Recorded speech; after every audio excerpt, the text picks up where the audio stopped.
Scripture does say there's 360 days in a year, and Scripture says there's 30 days per month. And that is true. But folks that have realized that the Zadok calendar, that is Yah's true calendar, has 364 days. And those 4 extra days are intercalary days that are spoken of and directed in Jubilees. And Christina's looking for that now. It's chapter 6, verse 23. Okay. Yes. So the Bible is correct, the Zadok is correct, and Yah, and it's also spoken of in Enoch as he uses the angels that lead the luminaries, and there's head of those intercalary days, and then they get their things straight, and then they go in to begin each season with an intercalary day prior to. And that's what we were talking about. So we know the Zadok calendar starts off the first month is the first day of spring, where we are today. The first day of the year is the first day of the fourth month. The sun just rose in the fourth gate. I'm sorry, first month, fourth gate, and that begins spring. So you have 30, 30, 31. So that 31, that's your first intercalary day, and that's the end of the third month, which ends spring. And then you go into your fourth month, which begins summer, and you use the same pattern, 30, 30, 31. So then you have the sixth month. The last day of the sixth month is the end of summer. Then the next day is Yom Teruah, which begins fall. Same pattern, 30, 30, 31. And then the last day of the 10th month ends fall. And then the next month begins winter, 30, 30, 31. And there's your last intercalary day that ends winter, which was yesterday. And we also know from Enoch that that is the spring equinox day. And he states that in Enoch chapter 72, 32. And then the next day is the first sunrise in the great gate, the fourth gate, the rod of the menorah, Yahusha's gate. And then there you go, Psalm 26. Mitzi, I'm so sorry to you are on such a roll. I didn't want to interrupt you, but it's the 10th day starts winter. The first day of the 10th month starts Yeah, winter. sorry. It's for anybody that caught it, but yes. What did I say? You said the first day of the ninth month, I think. Or you said the last day of the 10th. I can't even remember what you said, but Yeah, the last day of the ninth month, and then winter starts first day of the 10th month. Right. But And yeah, the thank scripture you. in the book of Enoch that talks about these intercalary days is in chapter 82, verse 4 through 6. And it says, Blessed are all the righteous, blessed are all those who walk in the way of righteousness and sin not as the sinners.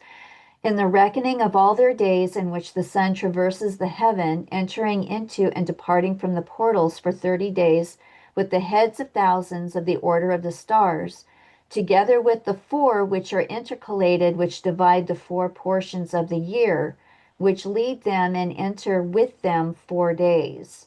And then it goes into the fault of men not keeping it the way it was described by Enoch. So in verses 5 and 6, it says, Owing to them, men shall be at fault and not reckon them in the whole reckoning of the year.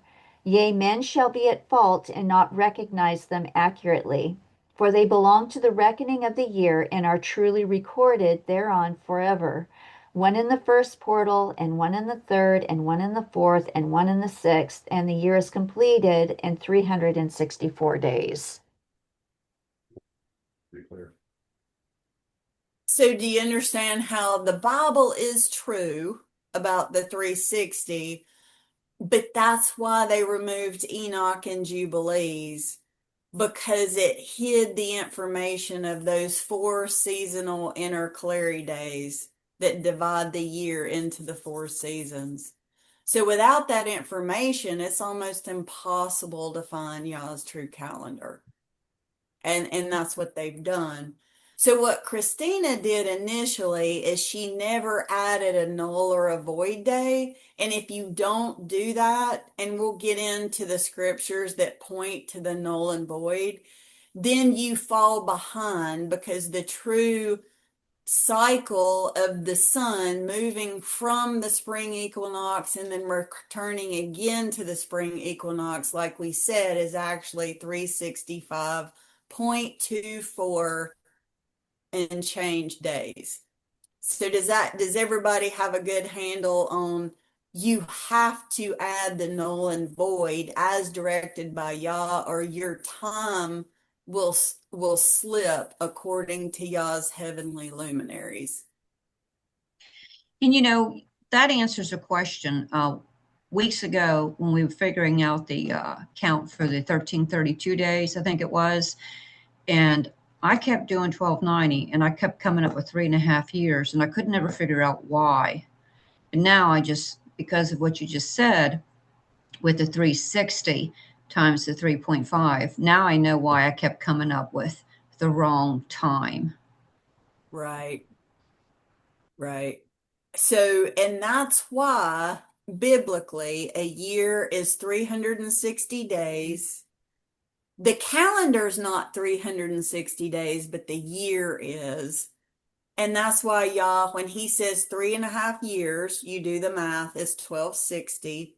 42 months is also 1260, because remember, scripture says there's 30 days in a month. Yah does not reckon the intercalary day as being in a month. It's tacked on, just like Enoch describes, just like Jubilees describes, to align those heavenly luminaries to move into the next season.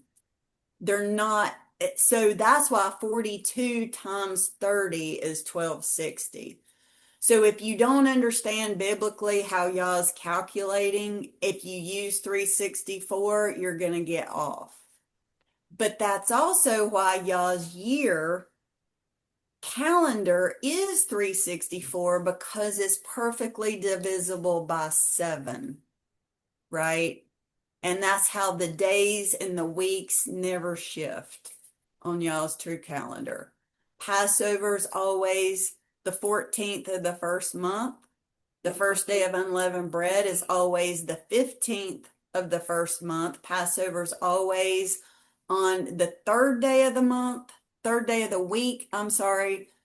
The first day of unleavened bread is always on the 4th day of the week, and that never moves. And that always 52 Sabbaths. And there's always 52 Sabbaths. It never moves, and their positions never moves, because in his wisdom, 364 is perfectly divisible by 7. So that's why Yah sets it up that way. I also want to add that, well, I'm going to change the subject here just a little bit as to why people believe that it is always Wednesday that the day starts and Saturday is always the Sabbath.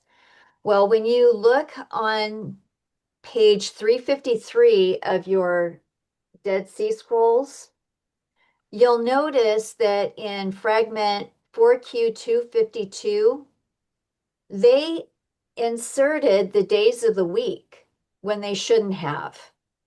And what that did was it caused people to think, oh, these people know it. They know it all. And so they're giving us what we need in order to make this calendar work.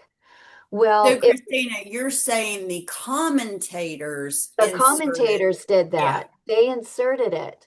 So when you see those little brackets after specific days, well, they even say on the first day of the month on Wednesday, they're flat out saying, and they're not in brackets. Some of them are in brackets and then others are not. Right. So yeah, they are The they are Zadok priests interesting. never said Wednesday. Wednesday No, didn't exist back then. no, You it know. didn't. And what it does is it causes the people to overlook the 365th and the 366th day. They're counting straight like I did without the understanding that the 365th day is Genesis 1 2, and the void day, which comes every 4 or 5 years, is Job chapter 3, verses 3 through 6. And we're They, not slamming them yeah. because No, we no, used to no. do it too. Yes. Yeah. And looking back on it now, I'm realizing that these people who wrote the commentaries, I believe knew what they were doing when they wrote it. And so it left a lot of people confused about what to do with those extra days and why they keep slipping back. And it doesn't offer them any information on how to take care of it. And the other thing that also gets really confused is that in one of the commentaries, it says that the first day of the year is on the equinox, when it's actually not. And I don't remember where it is in the Dead Sea Scrolls, but it does state that. Carolyn brought that up this morning with Kimberly. Yeah. And that's, Carolyn, I don't know if you remember where that is. yeah, but that's a false statement. Yeah. And a lot of folks out there following the Zadok have that rule that the equinox occurs on the first day. And but our point is it doesn't follow what Enoch says. And in my mind, Enoch rates way higher than commentary on the Dead Sea Yes. Scrolls. Yes. And that was page 407 of the Dead Sea Scrolls. Thank you. So I've had to wade through the Dead Sea Scrolls again, especially after I was convicted last year for keeping the calendar the way that I was telling everybody how to do that. And so um, when I started realizing, going back over Enoch again, I realized, oh, wait a minute, the 365th day is Genesis 1 2. And that day should actually be inserted after the last Shabbat of the year, because Father does not divide his creation week. So it's the only place where it can be set is after the last Shabbat of the year. You know, So maybe we could throw up the a calendar so people can see what we're talking about, because a lot of folks intercalate the null or the void day. They'll call it a day out of time or the 0 day, and they'll break up creation week, and that's what Christina's talking about. Um all years are reset back to creation week, and you can't just add a null or void day in the middle of it, because you would break up Yah's creation week, which is the menorah, right? yeah. And I was just going to read Genesis 1 2 real fast, and then Christina, you do best explaining this, but I'll just start Genesis 1 1. In the beginning, Yahweh created the heavens and the earth. Verse 2, the earth was without form and void. So there's your null and void. And darkness was on the face of the deep, and the Spirit of Yah was hovering over the face of the waters. So So that was prior to day one. yeah, and it is a dark day. It is a day that is not counted. We also get that from Genesis chapter 5, verse 24, when Yah takes Enoch away when he's 365 years old. And So I'll it read says, that for you. And it yes, starts please. with it's Genesis 5, start with verse 23 and then 24. So all the days of Enoch were 365 years. Remember the day for a year principle right there. And Enoch walked with Yah, and he was not, for Yah took him. Took him at 365, so to speak. So that is the day that is taken out, and then the creation week starts. It just starts over. And as Mitzi has put it, which I think is really good, is that it is reset. He resets the day after the equinox. Yeah, it is the equinox. Or wait a minute, no. Sorry. The equinox is no, it's not. It's reset. See, now I'm getting myself all mixed up. Well, He and reset. I'll just go ahead. This is so I Tracy and I were talking about this the other day. Do you see the menorah there? Day Yep. 4 is the rod of the menorah. You have the three branches for creation day, one, two, three, which always occur in the old year.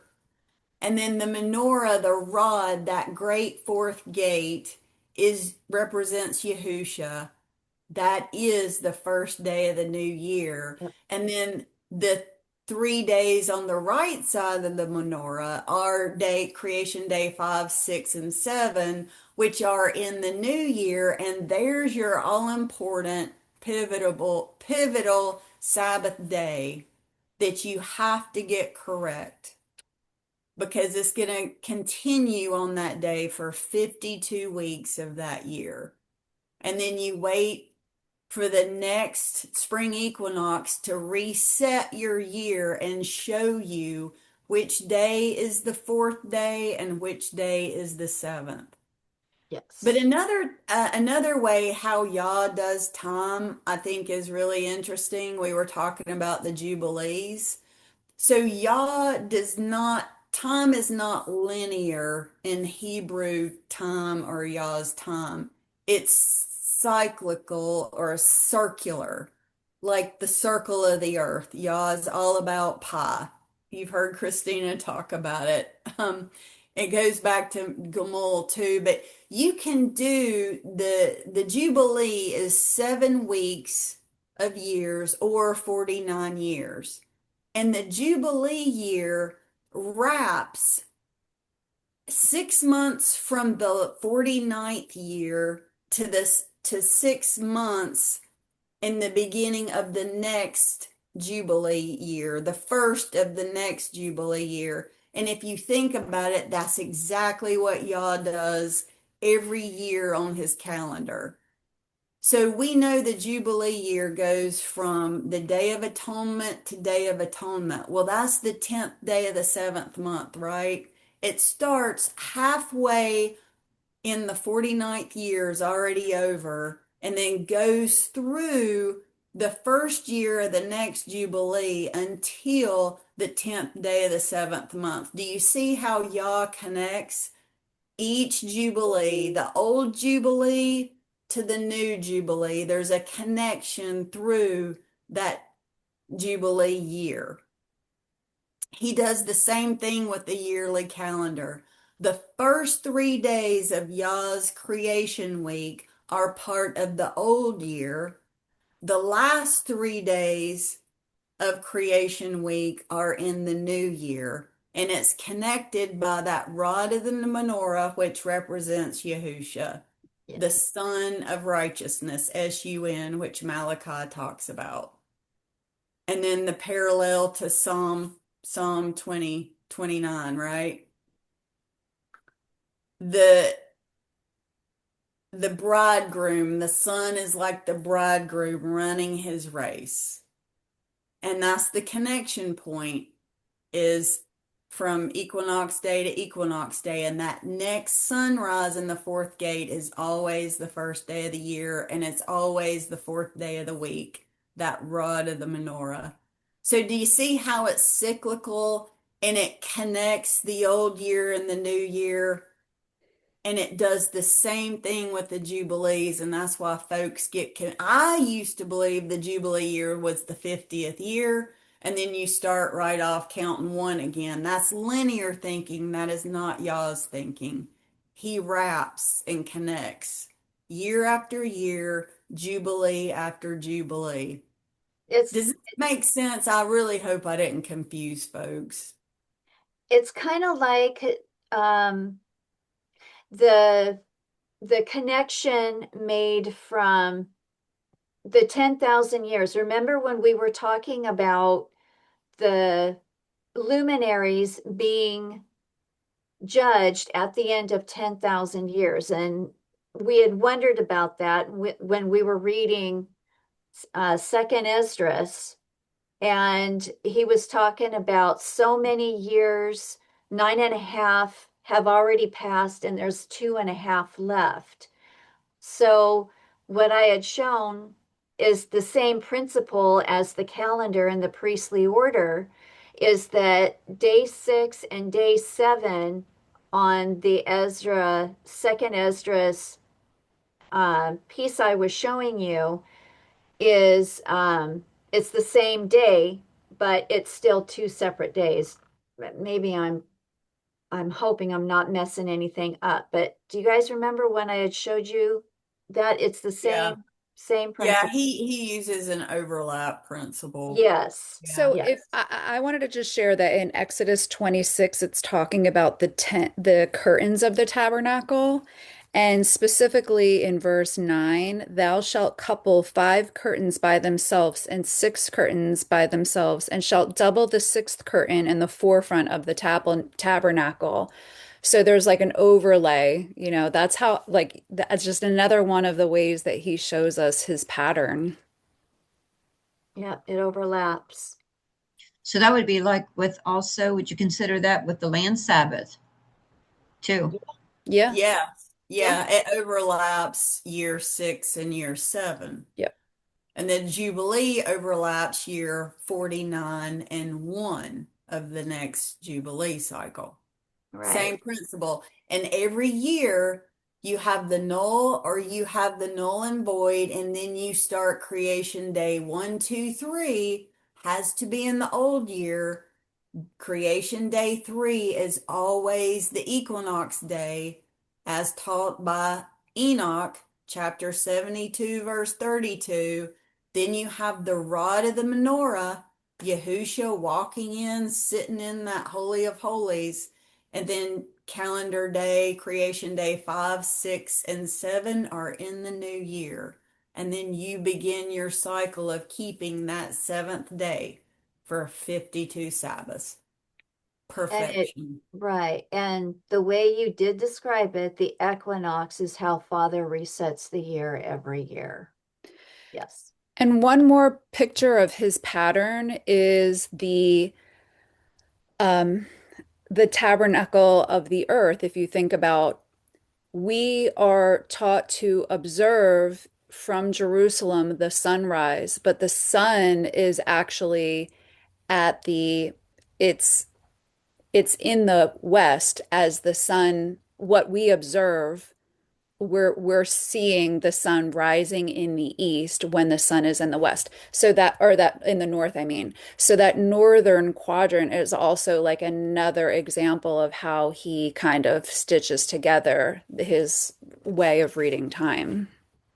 Hey, y'all, you might want to put up a map and show that. I think that visually, if you can, one of your, Christina, your famous Yeah, map. let me grab it.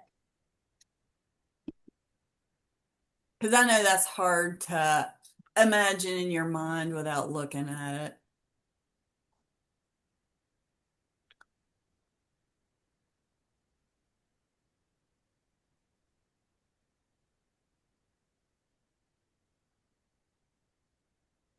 So the void and null day will always be before day 361.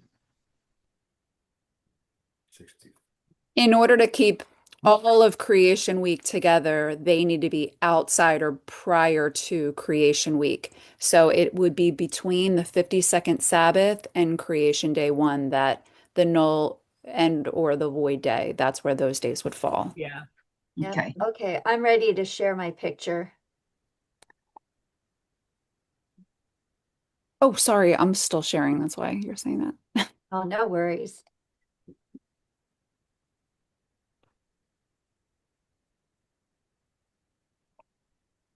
Okay, so while it is sunrise here in Jerusalem, which is here, the sun is basically it's noon over on in the northern In section. the middle of Australia, we'll say.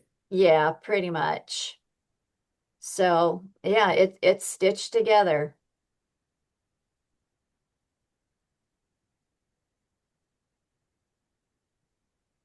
So kind of demonstrate what you were saying.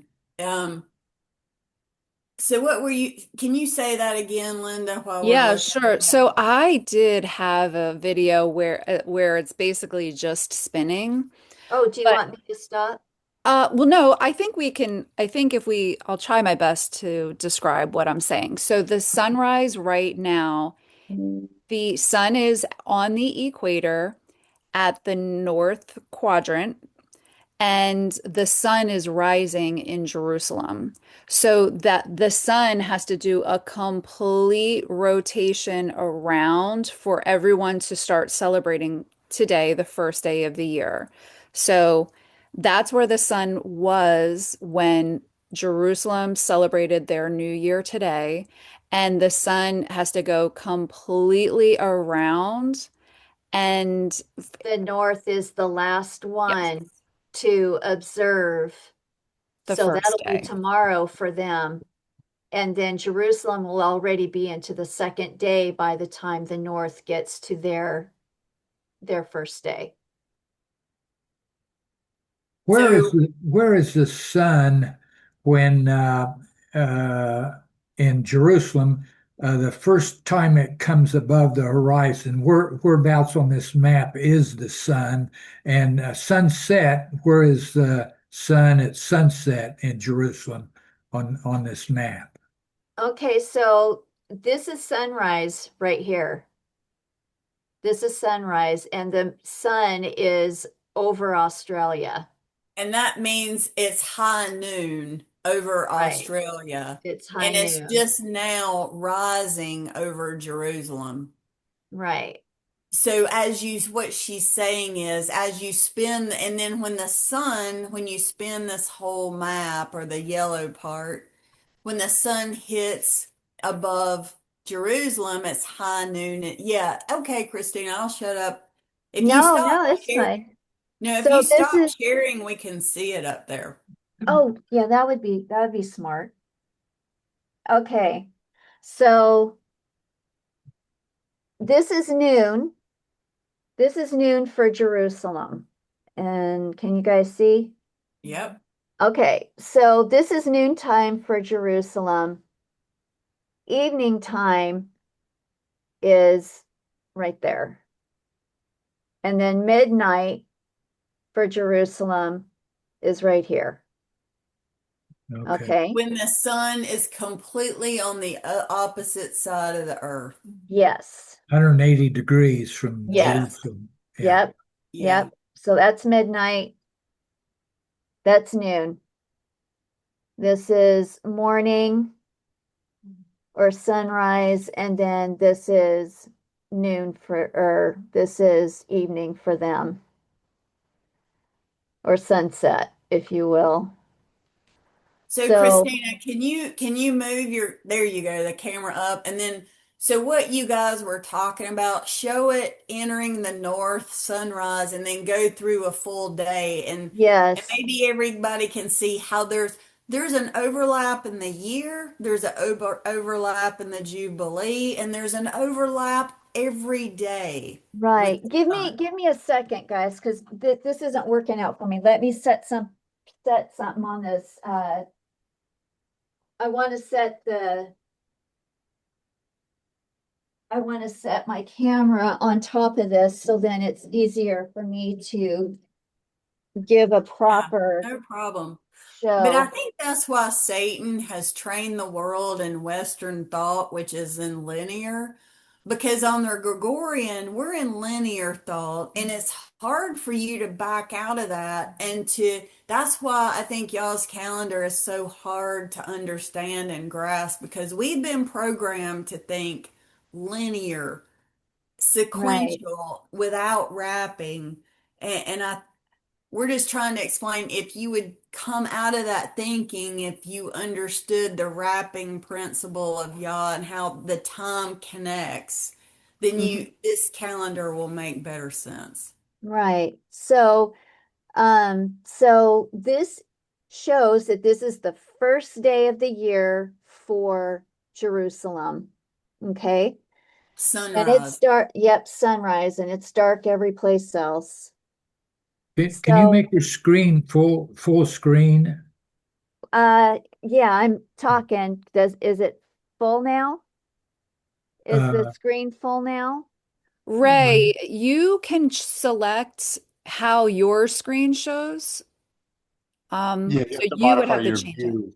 Yeah, you modify your view to speaker. There's like a Rubik's Cube in the upper right, and you change it from gallery to speaker, and then when Christina speaks, it'll make her the largest, Sure, profile. yeah. And in this recording, it will show Christina's screen if you want to rewatch it. oh, okay. Thank you. Okay, so this is the first day of the year, and after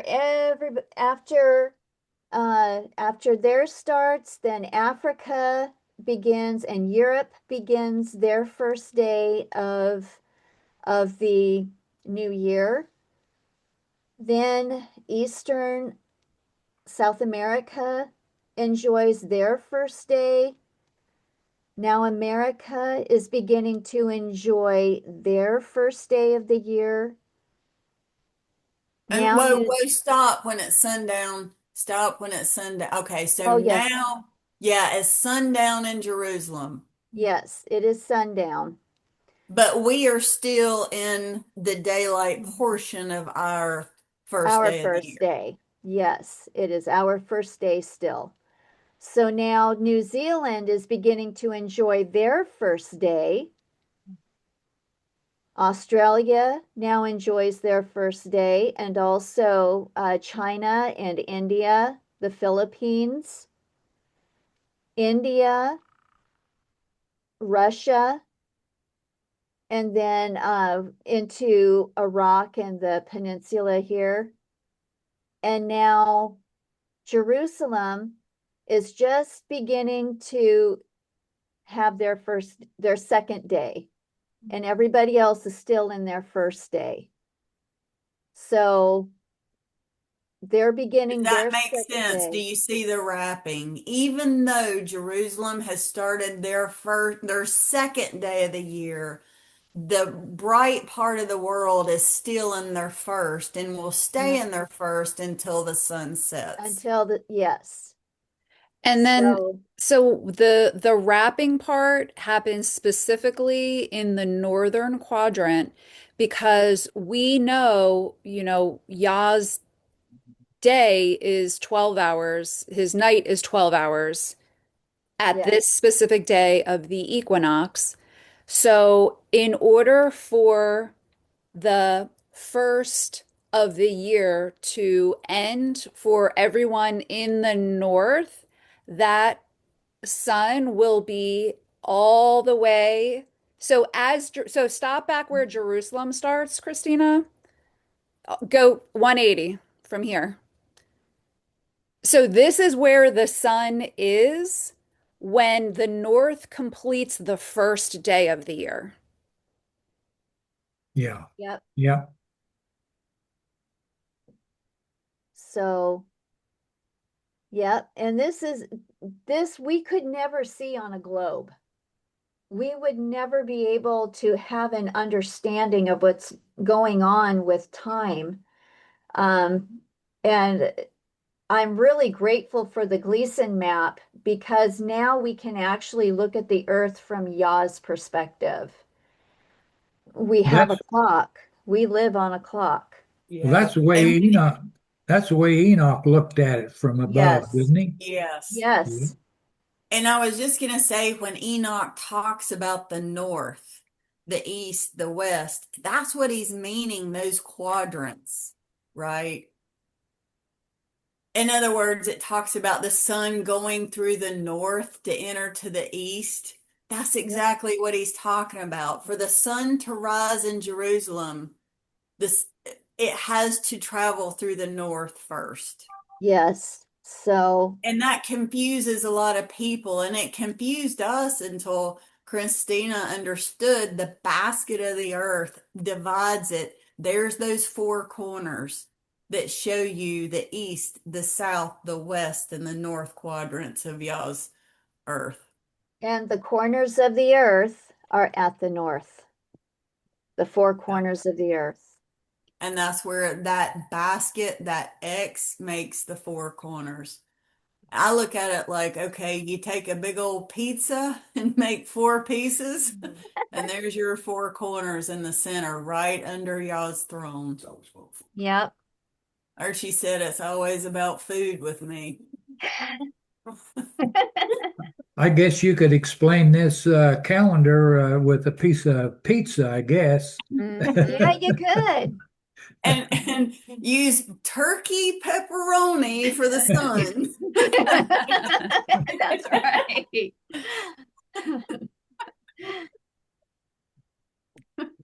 So there you have it. Praise yeah.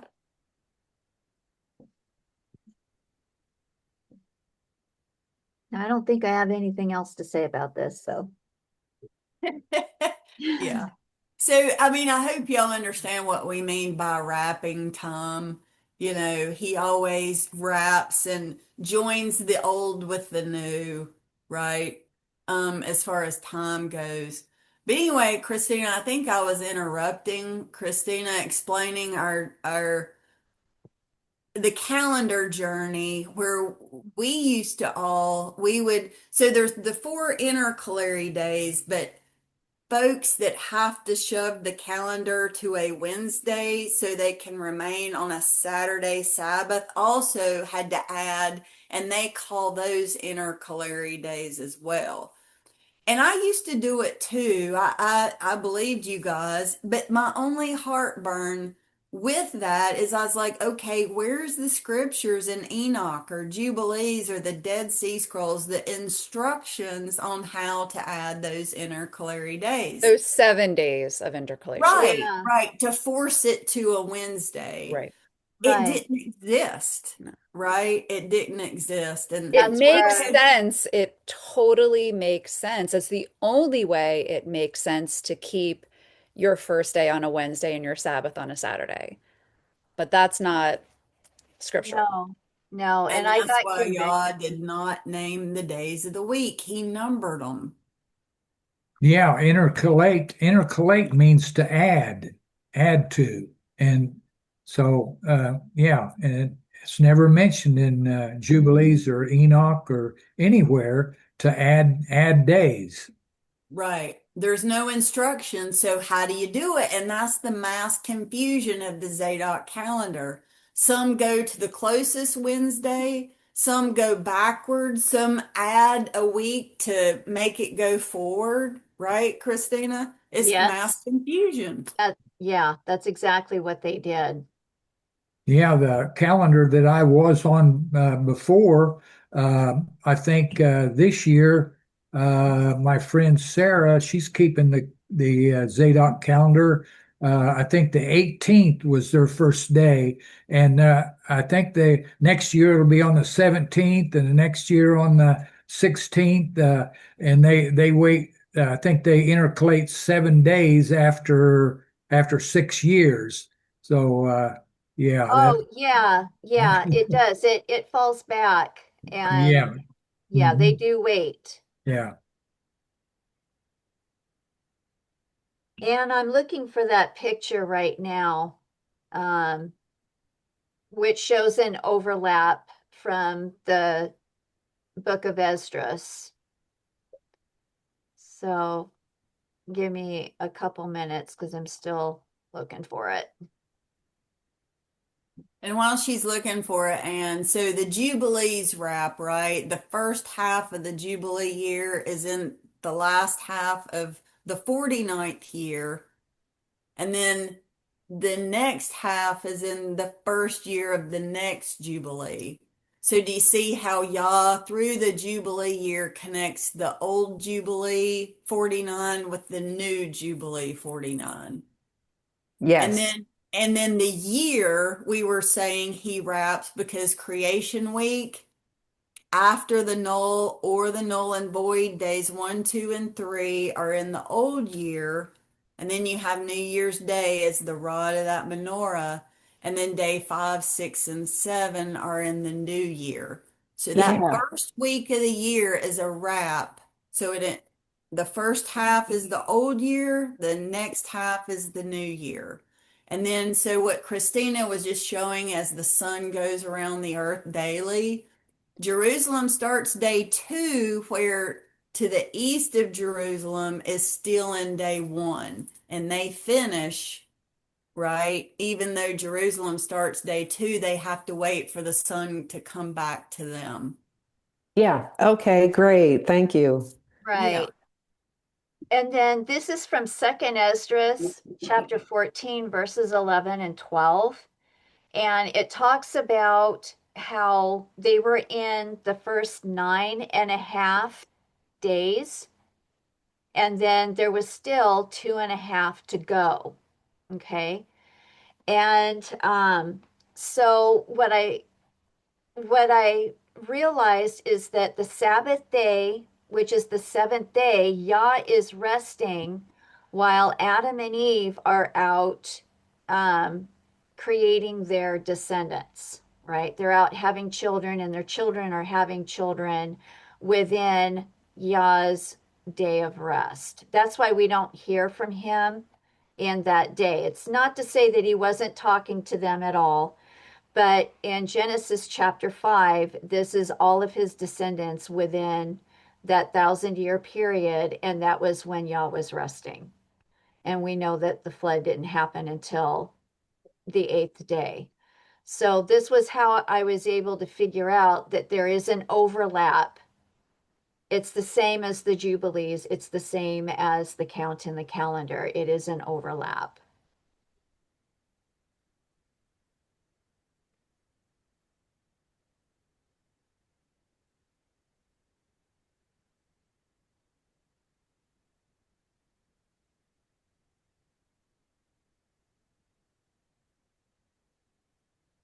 Back to, when we were all still keeping the Saturday Sabbath, and Christina homed in on Enoch 72:32, right? Which to us plainly states that the spring equinox has to be on day 364. So once you apply that rule, scriptural rule, you can't intercalate.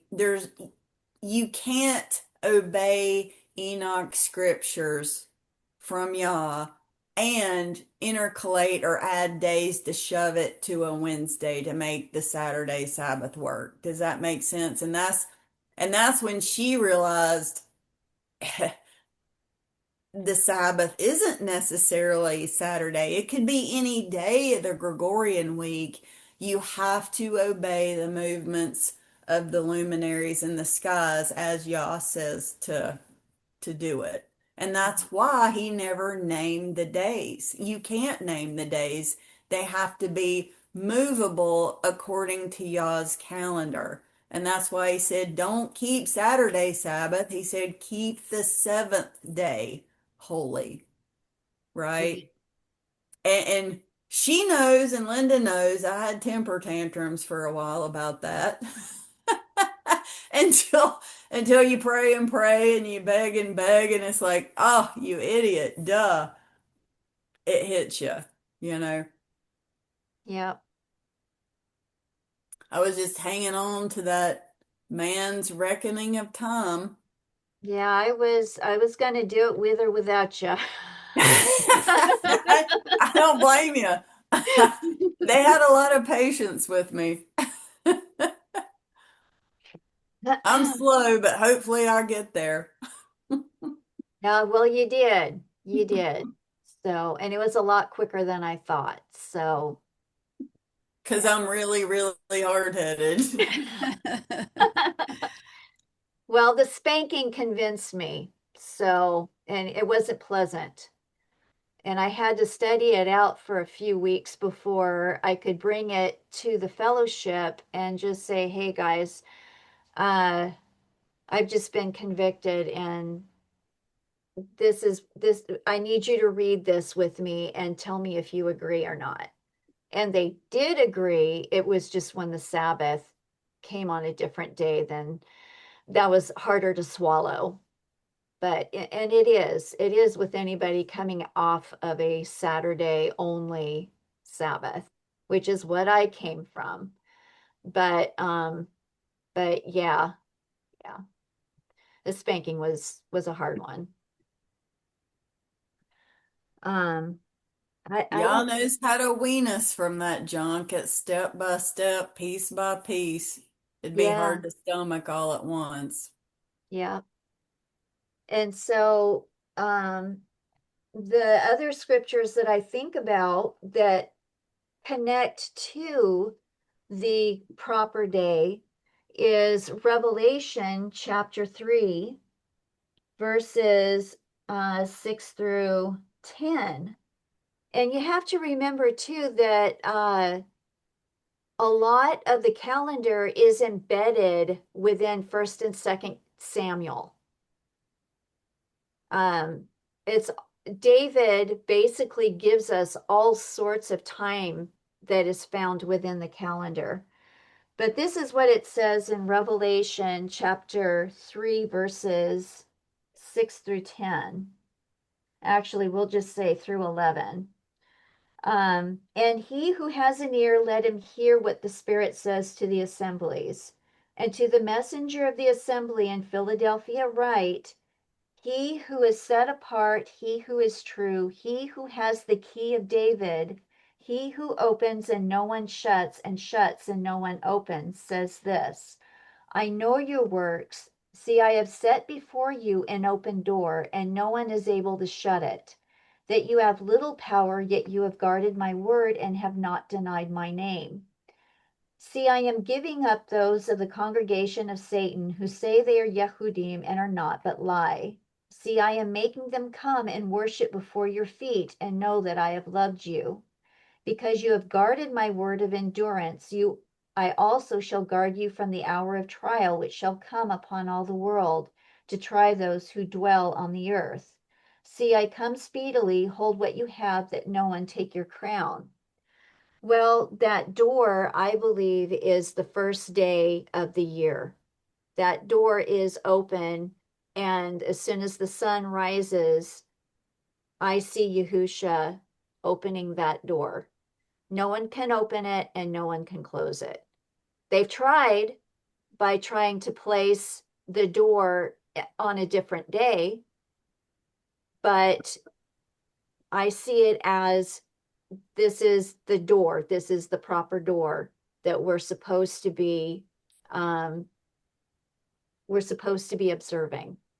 And we also see that in Isaiah 22:22. So let's go to Isaiah 22:22.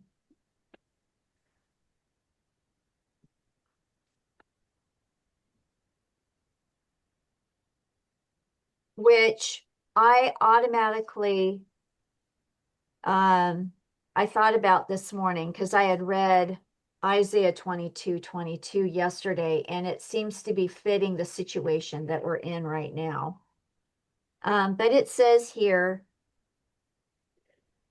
and I shall place the key of the house of David on his shoulder, and he shall open and no one shuts, and shall shut and no one opens. And then in verse 23, and I shall fasten him like a peg in a steadfast place, and he shall become a throne of esteem to his father's house.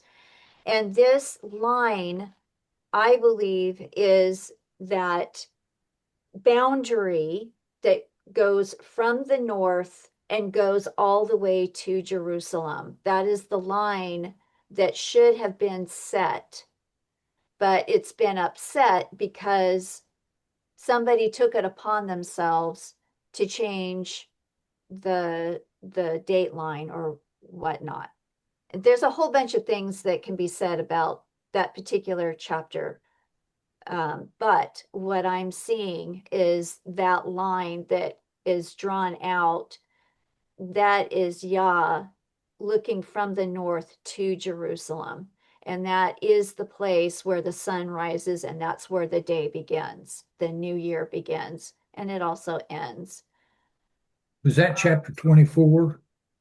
That's Isaiah 22, 22, 20, and 23. 22. Okay, thank you. Right. And then I love Ezekiel 43. That's probably my favorite. And that points to, Christina has proven out that the 40 years of wandering in the wilderness started in 2010. We've been through that with scripture, and ends in 2050. And on the priestly order, the 2050 is the first year of the seventh day of Yah's plan. And that is when that Ezekiel's temple will be complete in the millennial reign. And here you have Yahusha. This is what Ezekiel 43 is showing us, is on the first day of the 7,000th year, right? During the millennium, right after that temple is completed, on the first day, New Year's Day of that year, Yahushua comes and enters from the east gate along with the rising sun and sets down in the Holy of Holies in that new temple. And I'll read it. It's just a couple verses. It's Ezekiel 43, 1 and 2. Afterward, so this is the angel guiding Ezekiel around. Afterward, he brought me toward the gate, that gate that faces towards the east. And behold, the glory of the Elohim of Israel, which is Yahusha, came from the way of the east. His voice was like the sound of many waters, and the earth shone with his glory. That will be some glorious day. It will be. It will be. And he is literally the peg that is put into place. And will not be moved forevermore. And he will be made king and will rule forever and forever. No more shenanigans. Exactly. Yep. No more lies about time or calendars or Nope. won't that Nope. be glorious? And Gamul will be coming in That year. 2050 when the millennium begins. Well, when You day can't 7 make that begins, when stuff day up. 7 begins. Yep. So I have a question. Can any of you guys provide some scripture as to how you came to the understanding that this would be a day to be observed for a Sabbath? Are you Christina, I think it's the Dead Sea Scrolls, the no work day. We don't believe this is a Sabbath day. We think it's an observance of no work to observe New Year's. Yeah, we're not supposed to work. It doesn't say that it is a Sabbath, but it is a day we're not allowed to work.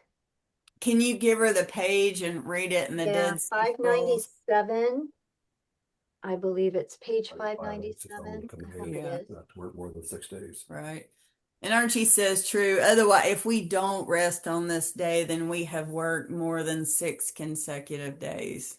Right. And it says here, on the first day of the first month falls the beginning of months. For you, it is the beginning of months of the year. You are to do no work. You shall offer a he goat for a sin offering, which must be offered separately from the other sacrifice to atone for you. And it just goes on with everything else that you're supposed to bring in to the temple Um, but you know, we just had an awesome dinner tonight. So I know I'm celebrating that way with a glass of wine Where was that and some again? bread What and some page is that what oxtails. you're? Can you repeat the page, Christina? 597. 597. 597. Mm-hmm. It's in the temple scroll. Yeah, it's in column. Is this, does anybody know which column this is in? Oh, 14, Yeah, it's column verse 14. 9, or verse 10, really, 9 and 10. Yep.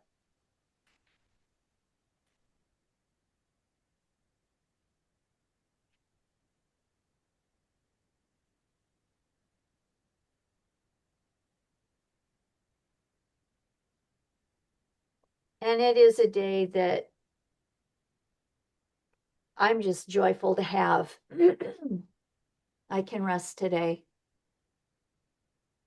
I think And it's a, sorry, I was just gonna say, and it's a joyous thing to, without day one of month one of the year, you do not get any of his holy time correct without that being correct. So I think we always need to, I want to always and forever stop and remember that and never forget and be grateful.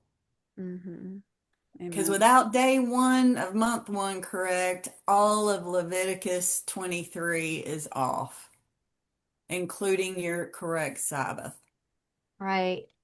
Well, and I do believe Father made this a day of no work days, so then anybody looking on the outside cannot accuse us of working more than 6 days. Right. So, Do and not Father, add to or take away. And he says, no more than 6 days in a week do you work.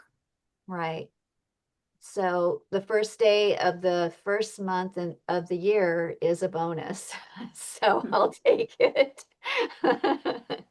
I'll take it. So, Dominique is saying, so if the null day isn't counted, it wouldn't be more than 6 days without work till Sabbath, but not saying we should work today. But the null day is still a day of work. It is still a day that occurs and that we have no choice but to live through and work through. But it's just not counted in the calendar. Right. So even though it doesn't count in the calendar, it's still a day of work. So it still would mean that we would be observing more than 7 days if we don't take this break today of work. Yeah. And the world would definitely be noticing it, right? Yeah, what are those weirdos doing now? Those peculiar people. I'm sorry. Mhm. Did we give everybody the scriptures for the void day? I know No, we one didn't. is, yeah, let's give them that. I know it's Job 3. What is it? 3 through 6. I like to include 1 through 6, Okay, 1 through 6. like really And more of it. then Jeremiah 2014 for the second.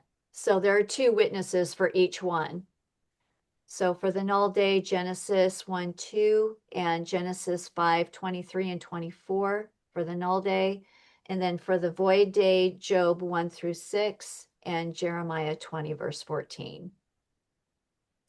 I kind of view Genesis 1, 2 as a witness for the null and void day.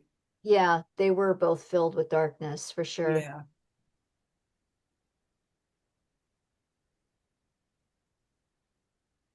And that's another reason on leap years, you have 2 extra days between the two Sabbaths. So, y'all needs to throw in a rest day there. Otherwise, you'd have 8 days straight, right? Mhm. Of working. 9 days, right? Really? Well, 8 days because the ninth day would be a Sabbath. Oh, okay. But yeah, yeah. He doesn't disobey his own laws. Yeah. That's an odd thing to do these days, isn't it? Obey your own laws. Has any government ever done that? But Yah has always done that. Yeah. That's why he's just. Yep.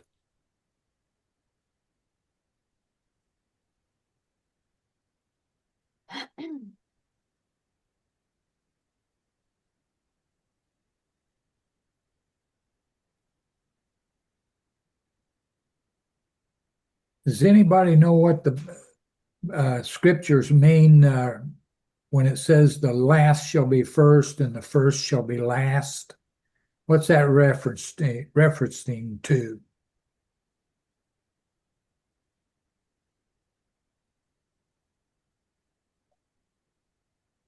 Yeah, as always, I think it means a bunch of different things. But just my opinion, one of them, for instance, I forget where it is. It's somewhere in Matthew. Remember when the mother of the sons of Zebedee came to Yahusha, and she was the mother of James and John, and she asked for her sons to have the position of the right hand and of the left of Yahusha in the kingdom.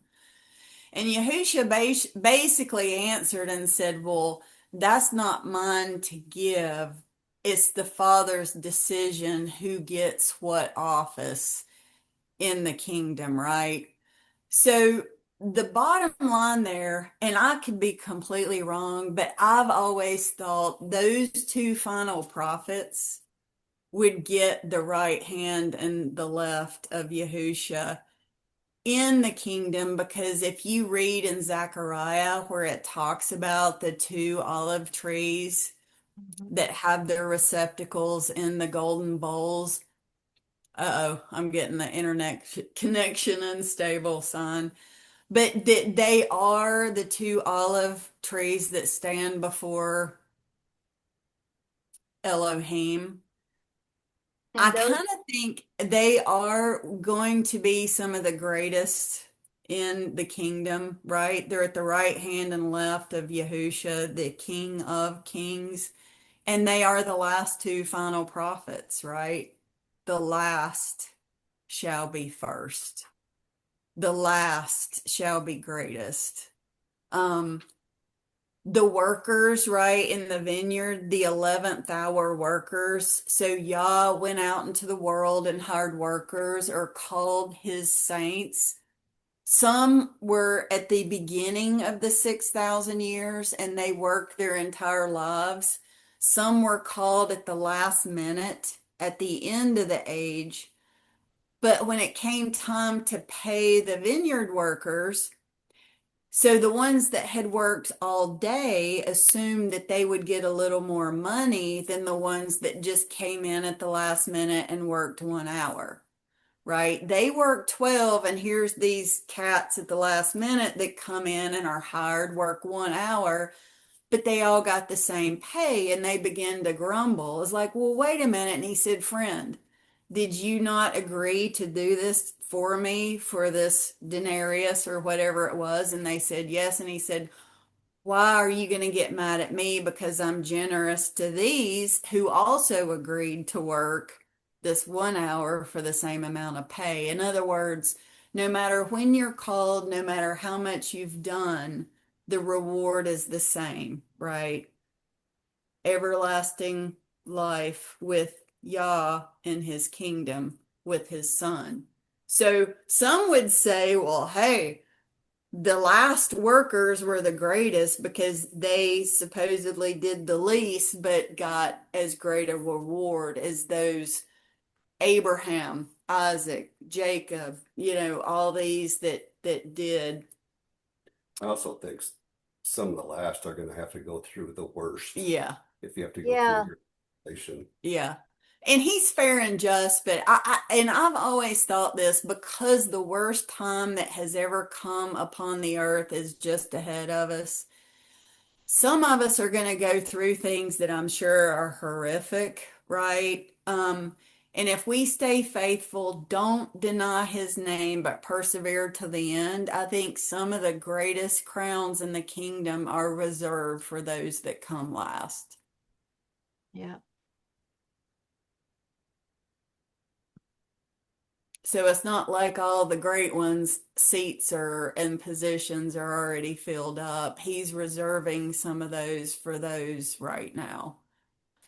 I would imagine those two witnesses, they're going to go through that 3.5 year tribulation, and with all the events that are supposed to happen, it that we know is coming, it's not going to be an easy time for them. It is going to be very difficult. Absolutely. And then not only them, I'm going to look up some scriptures, but Daniel talks about some of those that do great exploits in the end times. And so that's in addition to right, in addition to the two final prophets, there will be saints that I'll just read it as Daniel 11 verses 31 through 33. So it talks about it's talking about the beast here. Forces will be mustered by him, and they shall defile the sanctuary forces. Then they shall take away the daily sacrifices was added, and place there the abomination of desolation. And here's the key: those who do wickedly against the covenant, he shall corrupt with flattery. But the people who know their Elohim shall be strong and carry out great exploits. And those of the people who understand shall instruct many, yet for many days they shall fall by sword and flame, by captivity and plundering. So there's a lot of his saints that are going to carry out great work for him during this coming time, and he will reward them handsomely. What was those scriptures again, please? Daniel 11 verses 31 through 33. And one more meaning, I think, is last will be first, meaning your status. Like the least of the people will be first, and your elites and your wealthy and the people that are really in it for themselves will be last. That's a great point too. So the rich and the great and the noble and everybody that gets looked up to by the world is going to be least in y'all's kingdom. And those considered the first. Right. And then those that are considered nobodies by the world's standards, right? Y'all saints who very few great, very few wise, very few noble are called. Those will become the kings and priests of his kingdom forever under the Father and the Son.